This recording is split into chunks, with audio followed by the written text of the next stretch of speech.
काउडिया सुरक्षा पाई commissionerate police बड़ पदक्षेप काउडिया रिफ्लेक्टेड टेप एवं जैकेट प्रदान करिसेंती पुलिस कमिशनर सुरेश देवदत्त सिंह राति समय गाड़ी लाइट रे ई जैकेट आलोकित होगा द्वारा कौन अघटन घटव ना सुरक्षित भाव में गंतव्यस्थल में पहुंची पारे काउडिया अनेपटे महानदी में बन्या जल प्रभावित होइथवारु कटक गड़गड़िया घाट निकट में व्यापक सुरक्षा बंदोबस्त गड़गड़िया घाट में पानी उठाइबा समय बैरिकेड व्यवस्था ओड्राफ टीम एवं एनडीआरएफ टीम नदी कूल उपस्थित रही छड़ा काउडिया मानक सुरक्षित यात्रा ट्राफिक व्यवस्था कटक में 8 प्लाटून पुलिस फोर्स मुतयन कर कमिशनरेट पुलिस पक्षर 24 घंटा कंट्रोल रूम खोल समस्त काउडिया नजर रखा पुलिस कमिशनर गड़गड़िया घाटर आम सहित जोड़ी होती आलोक महांती लाइव रे अधिक सूचना आलोक गड़गड़िया घाटर बर्तमान समय केमती स्थिति आपड़ देखते से प्रबल काउडिया भिड़ थी एक एवं द्वितीय काउडिया सुरक्षा केमती सबू व्यापक बंदोबस्त कर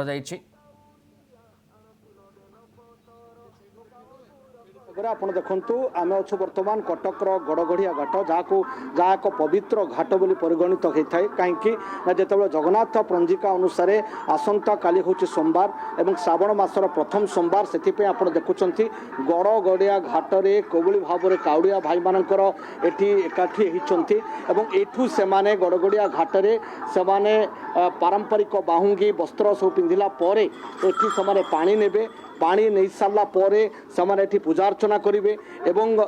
शिवंकर लिंग को प्रतीक हिसाब से स्थापना कर पूजा करेंगे एवं तापरे एठू से बाहर गंतव्यस्थल में मुहरे भोले बाबा विभिन्न ना नहीं हर हर बम बोल बम ये अनेक ना कही से माइल माइल बाट अतिक्रम करेंगे तेणु निहात भाव में कई कई विश्वास रखी तो कई कई मानसिक रखी तो कई कई पुणी निजर मानसिक पूर्ण होता देखी ये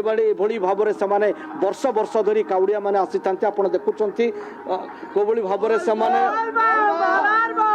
सेमती भितर केते उत्साह देखुचंती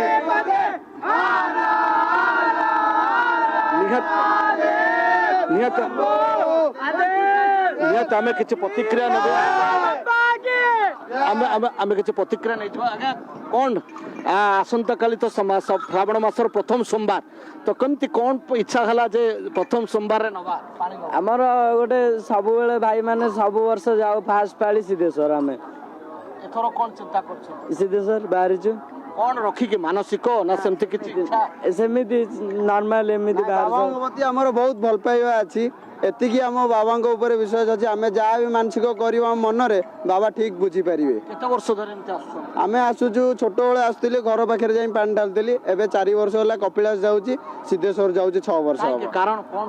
कारण मानसिक तो सेमती किसी नाई मनर बहुत किसी आशा अच्छी जदि जेबे पूरा हम हम आम बाबा पाखु जीवु चेत देखुं भल पाइबार आसुँच तो कई कई मानसिक हिसाब से डाकुं तेणु भोल बाबार जिते डोरी लगी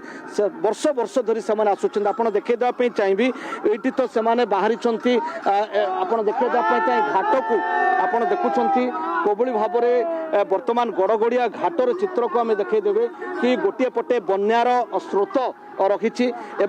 घाटरू पानी काढ़ला बेले प्रबल सतर्कता अवलंबन करा जाउची बैरिकेटिंग पाखापाखि 100 मीटर रु 200 मीटर पर्यंत घाट रखी गड़गड़िया घाट को पूरा सुरक्षा बल भितर रखा जाइछि एवं एटी अग्निशम विभाग ओड्राफ्ट टीम एनडीआरएफ टीम मुतयन करा जाइछि बैरिकेड रे जिबे सेठी पानी आनिबे एवं बैरिकेड बाहर को जिबे नाही एवं बैरिकेड बाहर अग्निशम टीम प्रति मुहूर्त रे जगी रखिछंती तेणु किछि अघटन जंती न हबो एटी आलोककरण व्यवस्था करा जाइछि 8 प्लाटून पुलिस फोर्स व्यवस्था करा जाइछि ट्रैफिक एवं रोड रे जीवा पई सतर्कता अवलंबन करिया पई कोआ जाइछि एवं जेतेबेले आपण देखिबे जेतेबेले एनएच हो कि जातीय राजपथ हो कि राज्य राजपथ हो जमाने अतिक्रम करथला बेले एथरक प्रथम थर पई घाटरे पुलिस तरफरु रिफ्लेक्टर तंकु दिया जाइछि रिफ्लेक्टर टेप रिफ्लेक्टर बैंड से माने पिंदिबे जैकेट पिंदिबे एवं से माने या द्वारा जेते रास्ता रे कोनोसी दुर्घटना न होबो सेति पई से माने एको दिया जाइछि आमे जिबा किछि प्रतिक्रिया नबा किछि महिला मानकर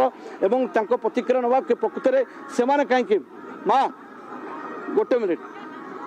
केबेठू आपण एमती आसुछंती कोन किछि आशा रखी 4 वर्ष लानी काहे कोन पे मानसिक पूर्ण होबे आशा रखी छ किछि पूर्ण हेछि ना कोन हां होउची होउची କ'ଣ ଆପଣ ମାଇଲ ମାଇଲ ବାଟ କେମିତି ଅତିକ୍ରମ କରନ୍ତି? ସେମିତି କଷ୍ଟରେ ଚାଲୁ ଆଉ କ'ଣ କରିବୁ କଷ୍ଟରେ ଚାଲିକିରି ଅନୁଭବ ହୁଏନି? ହୁଏ ହେଲେ ବାଧେନି ଠାକୁରଙ୍କ କୃପାରୁ ବାଧେନି। କେତେ ବର୍ଷ ଏମିତି ଯିବେ? ଯାଚି ଚାଲିଛୁ ତ ଯେତେ ବର୍ଷ ଯେ ଠାକୁରଙ୍କ ବରା ଥିବ ଯିବୁ। ତାଙ୍କ ଡୋରିଲେ ଲାଗିଲେ ଆପଣ ଭିଡ଼ି ଭିଡ଼ି ପଳେଇ ଆସନ୍ତି, ଏ ସମୟକୁ ଅପେକ୍ଷା କରିଥାନ୍ତି ନା କ'ଣ? ହଁ ନିହାତି ଭାବରେ ଆପଣ ଦେଖୁଛନ୍ତି କୋଉଳି ଭାବରେ ଆମେ ଯିବା କିଛି ଆଉ କିଛି ଭକ୍ତଙ୍କର ନେଇଯିବା କିଛି କାଉଡ଼ିଆ ଭାଇମାନଙ୍କର। ଏଠି ପୁଲିସ ପକ୍ଷରୁ ବ୍ୟାପକ ବ୍ୟବସ୍ଥା କରାଯାଇଛି, ଆମେ ଏଠି ପ୍ରତିକ୍ରିୟା ରଖିବା। ଆଜ୍ଞା କ'ଣ ଏଠି ପ୍ରତିବର୍ଷ ତ ଏଠି ସୁରକ୍ଷା ବ୍ୟବସ୍ଥା କଡ଼ାକଡ଼ି ହୁଏ, କାହିଁକି ଏବେ କ'ଣ ବ୍ୟବସ୍ଥା ହେଇଛି? ଏବେ ବହୁତ ସୁବିଧା କରାଯାଇଛି କାଉଡ଼ିଆମାନଙ୍କ ପାଇଁ। କୌଣସି ଲୋକମାନଙ୍କୁ ପବ୍ଲିକ ଲୋକମାନଙ୍କୁ ତାଙ୍କ ସାଥିରେ ଯେଉଁ ଆସୁଥିବା ଲୋକମାନଙ୍କୁ ବାହାର କରିଦେଇ ଯେଉଁମାନେ ହିଁ ପାଣି ଉଠାଉଛନ୍ତି ସେଇମାନଙ୍କୁ ହିଁ କଡ଼ନ ଭିତରେ ତାର ନଦୀରେ କଡ଼ନ କରାଯାଇଛି, ଷ୍ଟିଲରେ କଡ଼ନ କରାଯାଇଛି। ସେ କଡ଼ନର ଓଡ୍ରା ଟିମ୍ ଆଉ ଫାୟାର ଟିମ୍ ଆଉ ପୋଲିସ ପ୍ରଶାସନ ମାନେ ସବୁ ରହିକି ସବୁ ନିଜେ ସବୁ ସୁଚାରୁ ରୂପରେ ତାଙ୍କ କାର୍ଯ୍ୟ ନିର୍ବାହ କରୁଛନ୍ତି। ସୁରକ୍ଷା କଡ଼ାକଡ଼ି ହେଇଛି, ସବୁ ସୁରକ୍ଷା ନିଶ୍ଚିତ କଡ଼ାକଡ଼ି ଭାବରେ ହେଇଛି। ଆମେ ଯିବା। ଆପଣ ଦେଖୁଛନ୍ତି ଯେତେବେଳେ କାଉଡ଼ିଆ ମାନେ ପାଣି ଆଣନ୍ତି ତା ପୂର୍ବରୁ ସେମାନେ ଆପଣ ଦେଖିବେ କି ଏଠି ଲିଙ୍ଗ ମାନେ ଯେତେବେଳେ ଲିଙ୍ଗର ଯେତେ ଶିବଙ୍କର ଯେଉଁ ଲିଙ୍ଗକୁ ପ୍ରତୀକ ହିସାବରେ ଏଠି ପୂଜା କରନ୍ତି। ଆପଣ ଦେଖିବେ ଏଠି ଜଣେ ମା ଲିଙ୍ଗର ପ୍ରତୀକ ହିସାବରେ ଏଠି ଠାକୁରଙ୍କର ଲିଙ୍ଗକୁ ରଖିଛନ୍ତି, ପ୍ରତୀକ ହିସାବରେ ଏଠି ସ୍ଥାପନା କରୁଛନ୍ତି ଏବଂ ତାପରେ ସେଠି ତାକୁ ଏଠି ଆସି ପାଣି ନାଳା ପରେ ଏଠି ପୂଜା କରିବେ ଏବଂ ତାପରେ ଏଠୁ ବାହାରିବେ। ତେଣୁ ଏଇ ଦିନଟିକୁ ସମସ୍ତେ ଅପେକ୍ଷା କରିଥାନ୍ତି। କାଉଡ଼ିଆ ମାନେ ଶ୍ରାବଣ ମାନେ ଆସିଲେ କେମିତି ସେମାନେ ଗଡ଼କୁ ବିଭିନ୍ନ ଘାଟକୁ ଯିବେ ଏବଂ ପାଣି ଏଠୁ ନେବେ ଏବଂ ତାପରେ ମାଇଲ ମାଇଲ ଅତିକ୍ରମ କରିବେ। ତେଣୁ କେହି ମାନେ କେହି ତାଙ୍କୁ ଏଇଟା କେହି ମାନସିକ ରଖି ତ ପୁଣି କେହି ତାକୁ